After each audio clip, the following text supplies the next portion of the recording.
Home and welcome to my channel. तो वो तमाम तर एप्लीकेंट जो आयरलैंड में सैलरी बेस्ड या एज ए एम्प्लॉय पीएचडी के लिए अप्लाई करना चाहते हैं, तो आयरलैंड में किस तरह से आप पीएचडी के लिए अपना प्रोसेस इनिशिएट कर सकते हो और कौन कौन से स्कॉलरशिप के लिए आप अपनी एप्लीकेशन सबमिट कर सकते हो, क्या मेथड होगा, ईच एंड एवरीथिंग आपको इस वीडियो में बताने लगा हूँ।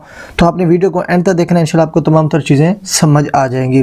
तो फर्स्ट ऑफ ऑल, जो भी student fully funded PhD opportunities के लिए अप्लाई करना चाहता है यूरोप में, तो उनके लिए जो एक एक ट्रेडिशनल स्कॉलरशिप रूट्स होता है जो कि आयरलैंड आपको ऑफर करता है, जो कि हाईली इफेक्टिव वे होता है, जहां पे स्टूडेंट सिक्योर करते हैं कि आप पे फंडिंग डायरेक्टली थ्रू यूनिवर्सिटी, आपको कोई एक्सटर्नल फंडिंग के लिए अप्लाई नहीं करनी पड़ती, आपको डायरेक्ट यूनिवर्सिटी फंड प्रोवाइड करती है, आपको डायरेक्ट स्कॉलरशिप यूनिवर्सिटी प्रोवाइड करती है, आपको एक्सटर्नल फंडिंग के लिए बिल्कुल भी एप्लीकेशन सबमिट करने की जरूरत नहीं होती। तो क्या है यूनिवर्सिटी बेस्ड फंडिंग, जो तमाम international applicant including Pakistani student apply कर सकते हैं। ठीक है, अब यूनिवर्सिटी फंडेड जो पीएचडी पोजीशंस होती है ना, ये एक रिसर्च अपॉर्चुनिटीज होती हैं जिसमें यूनिवर्सिटी स्टूडेंट को हायर करती है, डायरेक्टली स्टूडेंट को हायर करती है। अब ये कौन हायर करता है?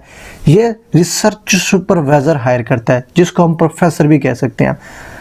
इसके लिए हमें क्या, जो फंड प्रोवाइड करेगा या एज ए रिसर्चर हमें हायर करेगा, वो प्रोफेसर, यूनिवर्सिटी का प्रोफेसर हमें हायर करेगा। तो इसके लिए हमें एप्लीकेशन सबमिट करनी पड़ती है। अब ये होता क्या है, ये एक रिसर्च प्रोजेक्ट होता है जो कि एक गवर्नमेंट बॉडीज उसको सपोर्ट करती हैं, ठीक है, या उसके जो इंडस्ट्री पार्टनर्स होते हैं वो सपोर्ट करते हैं, या जो यूरोपियन की रिसर्च ग्रांट्स होती है वो सपोर्ट करती है, और इसी रिसर्च प्रोजेक्ट के अंदर तमाम इंटरनेशनल स्टूडेंट्स को वो हायर करते हैं, इनरोल करते हैं, और उसी रिसर्च प्रोजेक्ट पे जो है ना वो काम स्टार्ट करते हैं। तो ये एक प्रॉपर मेथड होता है।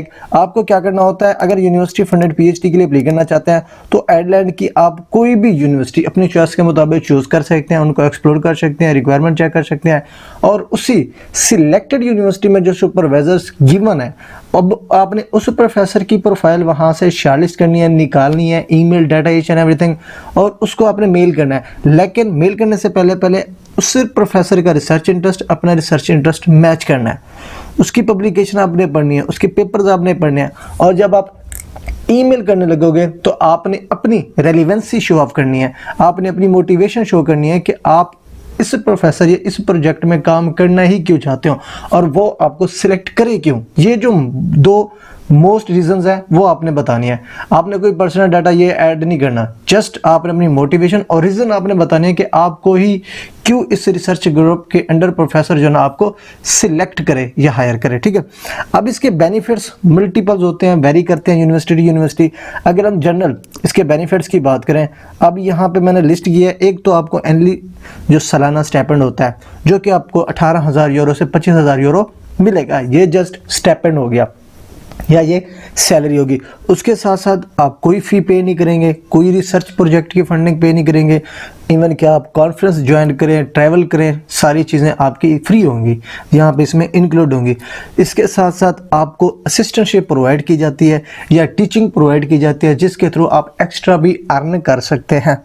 ठीक है, अब ये जो फाइनेंशियल स्ट्रक्चर होता है तमाम इंटरनेशनल स्टूडेंट को एक अलाउ करता है, ठीक है, कैपेबल बनाता है कि ठीक है कि वो वहाँ पे कंफर्टेबली लिव करे आयरलैंड में। ठीक है, और तमाम तर जो उनका फोकस होता है वो रिसर्च पे हो। ऑब्वियसली अगर किसी स्टूडेंट के पास अखराजात नहीं होंगे तो वो परेशान होगा। तो ये तमाम तर चीज़ें फ्री कर दी जाती हैं, और फ्री होने की वजह से तमाम इंटरनेशनल स्टूडेंट अपना जो टोटल जो अटेंशन होती है, जो चीज़ होती है वो या फोकस हो गया वो रिसर्च प्रोजेक्ट के ऊपर करता है, और वो अच्छी तरह से रिसर्च कंप्लीट करता है। ठीक है, अब इसमें जो टॉप यूनिवर्सिटीज़ होती हैं आप अपनी चॉइस के मुताबिक कोई भी एक्सप्लोर कर सकते हैं। मैंने यहाँ पे कुछ शॉर्टलिस्ट की हैं, जिसमें यूनिवर्सिटी डबलिन है, कॉलेज डबलिन हो गया, यूनिवर्सिटी कॉलेज कॉक हो गया। तो यहाँ पे मल्टीपल यूनिवर्सिटीज़ है। अगर आप इसके अलावा यूनिवर्सिटीज़ फाइंड कर सकते हैं तो आपने क्या करना है, list of public uni in Ireland. ठीक है, अब यहाँ पे आपको मल्टीपल गूगल्स जो है ना रिकमेंड कर देगा यूनिवर्सिटीज़ की लिस्ट। ठीक है, यहाँ पे कंप्लीट लिस्ट भी मिल जाएगी, यहाँ पे प्राइवेट वेबसाइट्स पे भी आपको यहाँ पे मिल जाएगी। उसके अलावा हायर एजुकेशन अथॉरिटी इंस्टीट्यूशंस, तो यहाँ पे भी आप फाइंड आउट कर सकते हैं। ठीक है, लाजमी नहीं कि आप उन्हीं ही 10 यूनिवर्सिटीज़ में अपना प्रोसेस इनिशिएट करेंगे, तो आप अपनी चॉइस के मुताबिक मल्टीपल ऑप्शन भी यूटिलाइज कर सकते हैं। ठीक है, अब ये जो यूनिवर्सिटीज़ होती है ना, आपको मल्टीपल जो और वाइड रेंज ऑफ जो रिसर्च एरियाज होते हैं, जिसमें आप इंजीनियरिंग हो गया, साइंसेज हो गया, बिजनेस, सोशल, हेल्थ रिलेटेड, या कोई भी आपका डिग्री प्रोग्राम है, आप इनमें से किसी भी यूनिवर्सिटी को चूज़ करके अप्लाई कर सकते हो। रिकमेंडेड जो यूनिवर्सिटीज़ होते हैं जिसमें आप प्रोसेस इनिशिएट करें, मिनिमम 10 होने चाहिए, ठीक है। पहले आपका फोकस होना चाहिए यूनिवर्सिटी फंडिंग में, सेकंड आपका फोकस होना चाहिए बैकअप ऑप्शन, जिसको हम बैकअप ऑप्शन कहते हैं, वो होता है गवर्नमेंट इनिशिएटिव स्कॉलरशिप, ठीक है, जिसमें आयरलैंड गवर्नमेंट स्कॉलरशिप है, GOIS स्कॉलरशिप है, ठीक है, हार्डीमन स्कॉलरशिप है। तो ये जो गवर्नमेंट इनिशिएटेड स्कॉलरशिप होते हैं या फंडेड स्कॉलरशिप होते हैं, अगर आपको यूनिवर्सिटी की फंडिंग्स नहीं मिलती, आपको वहाँ से ऑफर मिलती है, एक्सेप्टेंस मिलती है, तो आपके लिए ये भी एक परफेक्ट अपॉर्चुनिटी होती है कि आप एक्सटर्नल फंडिंग के लिए भी एलिजिबल हो, तो आप अप्लाई कर सकते हो, उनके गवर्नमेंट स्कॉलरशिप के लिए अप्लाई कर सकते हो। लेकिन मोस्ट इंपॉर्टेंट चीज़ वो क्या होती है, आपके पास एक्सेप्टेंस होना लाजमी होता है, ठीक है। उसके अलावा अगर हम टाइमलाइन की बात करें तो इसका जो इंटेक होता है 1 सितंबर 2026 का, तो जनवरी से स्टार्ट होता है और मई में एंड हो जाता है, ठीक है। ये एनुअली सर्कल चलता रहता है, ठीक है। उसके अलावा जो अपॉर्चुनिटीज़ होती हैं अर्ली सितंबर टू नवंबर भी होते हैं, like throughout the year इनकी पोजीशन ओपन नहीं ओपन रहती हैं, लाजमी नहीं कि आप लाइक अक्टूबर में करोगे तो इसकी एप्लीकेशन ओपन नहीं होगी। आप any time application process initiate कर सकते हो, प्रोफेसर हंटिंग स्टार्ट कर सकते हो, उनको रिक्वेस्ट कर सकते हो फॉर एक्सेप्टेंस या एनरोलमेंट फॉर फंड्स और रिसर्च प्रोजेक्ट, आप एनी टाइम प्रोसेस कर सकते हो। लेकिन रिकमेंडेड ये होता है कि विदाउट डिले डे फर्स्ट आप अपना प्रोसेस इनिशिएट करो, ताकि आपके पास चांसेस ऑफ एक्सेप्टेंस ज़्यादा से ज़्यादा हो, ठीक है। उसके बाद अगर हम एलिजिबिलिटी क्राइटेरिया की बात करें तो यहाँ पे फर्स्ट ऑफ ऑल आपके पास मास्टर की डिग्री होनी चाहिए, एकेडमिक परफॉर्मेंस मिनिमम 3.0 होनी चाहिए, इवन के 2.8 है 2.6 है, फिर भी अपनी आप ट्राई कर सकते हैं, आपके पास चांस बन सकता है, ठीक है। क्योंकि लाजमी नहीं कि सिर्फ आपकी CG पे डिपेंडेड होती है सिलेक्शन काफ़ी सारे फैक्टर पे डिपेंडेड होती है। आपके लाइक 20 से 30% आपका एकेडमिक होता है, 70% आपका एक्स्ट्रा जो एडिशनल, जिसमें डॉक्यूमेंटेशन होगी, आपकी प्रोफेसर हंटिंग होगी, उनके साथ इंटरव्यूज़ होंगे, आपका रिसर्च प्रोजेक्ट होगा, CV होगी, आपका मोटिवेशन लेटर हो गया, SOP होगा। 70% जो मार्क्स परसेंटेज होती है वो इन डॉक्यूमेंटेशन पे डिपेंडेड होती है, और 30% से 25% आपकी एकेडमिक्स होती है। तो लाजमी नहीं कि आपकी CGPA कम है तो आपने अप्लाई नहीं करनी, फिर भी आपने अप्लाई करनी है, ठीक है। उसके बाद IELTS भी रिक्वायर्ड होता है, और इंग्लिश प्रोफिशिएंसी लैंग्वेज सर्टिफिकेट भी यूज़ कर सकते हैं, जिसको लाइक जो हम इंग्लिश प्रोफिशिएंसी लेटर अपने लास्ट ग्रेजुएटेड यूनिवर्सिटी कॉलेज से रिसीव करते हैं, ठीक है। उसके बाद आपके पास एक वेल स्ट्रक्चर्ड एकेडमिक CV होनी चाहिए। अब मैक्सिमम जो एप्लीकेंट होते हैं वो जेनरिक जो CV होती है वो हर कंट्री के लिए यूज़ करते हैं, चाहे वो आयरलैंड हो गया, जर्मनी हो गया, UK हो गया, और इवन के रिसर्च एरियाज भी डिफरेंट है। फॉर एग्जांपल हम प्रोफेसर को आउटरीच कर रहे हैं जो काम कर रहे हैं नैनो मटेरियल्स पे, अब हमारी CV wide range of research areas पे मुश्तमिल है, तो हम लेकिन उसी सेम ही CV को उसी प्रोफेसर को भी सेंड कर देते हैं। तो इन चीज़ों को अवॉइड करने के लिए अपनी जो CV होनी चाहिए आपकी फोकस्ड फॉर्म में होनी चाहिए, जो आपका फोकस्ड रिसर्च एरिया सिर्फ उसी पे ही वो बनी होनी चाहिए, उसी पे ही उसका सारा फोकस होना चाहिए, जेनेरिक नहीं होनी चाहिए, फोकस्ड होनी चाहिए, एकेडमिक कम्पिटिटिव लेवल की होनी चाहिए। लाइक फॉर एग्जांपल अगर आप इंग्लिश के टीचर हैं, आप वहाँ पे उर्दू ही डाल दें या उसमें केमिस्ट्री ऐड करें, तो इंग्लिश के प्रोफेसर को पता नहीं लगेगा कि ये केमिस्ट्री है क्या, ठीक है, क्योंकि उसकी स्पेशलिटी उसमें नहीं है। तो जिस प्रोफेसर को आप आउटरीच करने लगे हो या जिस डिपार्टमेंट के प्रोफेसर को आउटरीच करने लगे हो, आपकी CV कंप्लीटली उसी पे ही फोकस्ड होनी चाहिए, उसमें कोई एक्स्ट्रा मटेरियल ऐड नहीं होना चाहिए। चाहे आपका एक्स्ट्रा मटेरियल हो, वो प्रोफेसर को ना पता लगना है, ना उसका कोई लेना देना नहीं होता। तो जितनी ही फोकस्ड फॉर्म में शॉर्ट CV बनाए, सिलेक्टेड अपॉर्चुनिटी के मुताबिक बनाए, सिलेक्टेड प्रोफेसर के इंटरेस्ट के मुताबिक बनाए, तो ही आपके पास chances of selection, chances of responses ज़्यादा होंगे, ठीक है। उसके अलावा यहाँ पे थोड़ा सा नीचे स्क्रॉल करने के बाद अब किस तरह से आप फाइंड आउट कर सकते हैं पोजीशन को, आप इनमें से कोई भी यूनिवर्सिटी अपनी चॉइस के मुताबिक एक्सप्लोर कर सकते हो, रिसर्च ग्रुप फाइंड आउट कर सकते हो, फैकल्टी पेजेस फाइंड आउट कर सकते हो, ठीक है, ये यूनिवर्सिटीज़ की वेबसाइट पे मिल जाते हैं। दूसरा, कुछ पोजीशन लिंक्डइन पे एडवर्टाइज की जाती हैं, वहाँ पे भी आप फाइंड आउट कर सकते हो, ठीक है।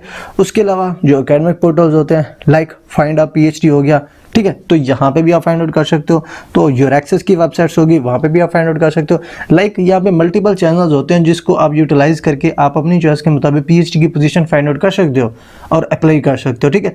जो one of the most easiest way है वो ये है कि आप यूनिवर्सिटी एक्सप्लोर करो, फैकल्टी सेक्शन जाओ, वहाँ से प्रोफेसर का रिसर्च इंटरेस्ट करो, जो जिस प्रोफेसर के साथ रिसर्च इंटरेस्ट आपका मैच कर रहा है उसकी प्रोफाइल निकालो, उनको मेल करो फॉर एक्सेप्टेंस। बाकी सारा प्रोसेस जो है ना वो प्रोफेसर आपको गाइड कर देता है, ठीक है।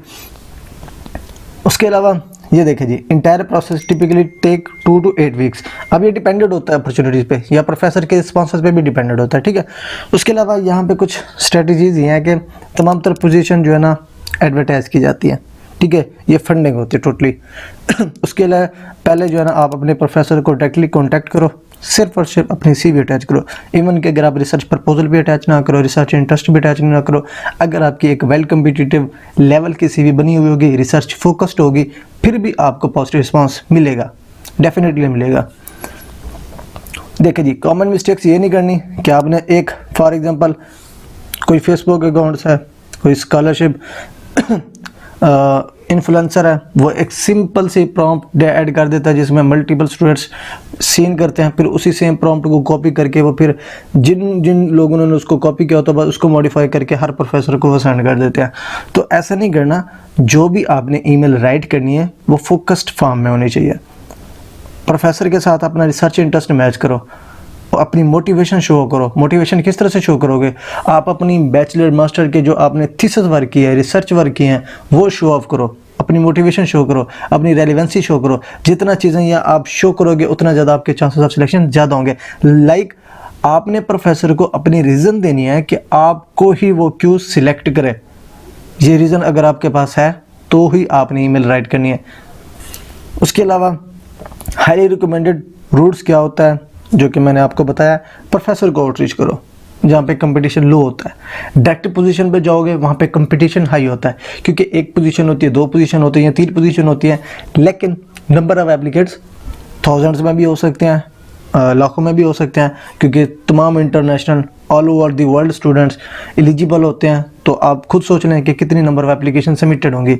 तो अगर आप हायर चांसेस ऑफ सिलेक्शन की तरफ से जाना चाहते हैं तो आप थोड़ा सा टाइम टेकिंग प्रोसेस है, आप यूनिवर्सिटीज़ एक्सप्लोर करके फैकल्टी मेंबर्स प्रोफेसर को आउटरीच करें, उनके थ्रू अपनी रिसर्च असिस्टेंटशिप सिक्योर करें, ठीक है, as a employee research project में अपनी पोजीशन सिक्योर करें, जिसमें आपके चांसेस ऑफ सिलेक्शन ज़्यादा होते हैं, ठीक है। अब इसका मतलब यह है कि अगर आप इसमें अप्लाई करना चाहते हैं, आप any time through out the year ये पोजीशन ओपन होती हैं, आप अप्लाई कर सकते हैं। मजीद अगर आप मेरे थ्रू भी प्रोसीजर कराना चाहते हैं, जिसमें लाइक ये प्रोफेसर की एक्सेप्टेंस का प्रोसीजर होता है, हम आपके बिहाफ पे यूनिवर्सिटीज़ एक्सप्लोर करते हैं, ठीक है, मल्टीपल यूनिवर्सिटीज़ एक्सप्लोर की जाती हैं, उन यूनिवर्सिटीज़ के स्कॉलरशिप एक्सप्लोर किए जाते हैं, एक्सटर्नल फंडिंग भी एक्सप्लोर की जाती है, जिसमें अप्रॉक्सीमेट एक कंट्री के मल्टीपल जो ऑप्शन होते हैं यूटिलाइज किए जाते हैं। हम ये भी सर्विसेज प्रोवाइड करते हैं, मेरी टीम भी सर्विसेज प्रोवाइड करती है। अगर आप हमारे तरफ से ये प्रोसेस इनिशिएट कराना चाहते हैं तो आप हमसे भी कॉन्टैक्ट कर सकते हैं।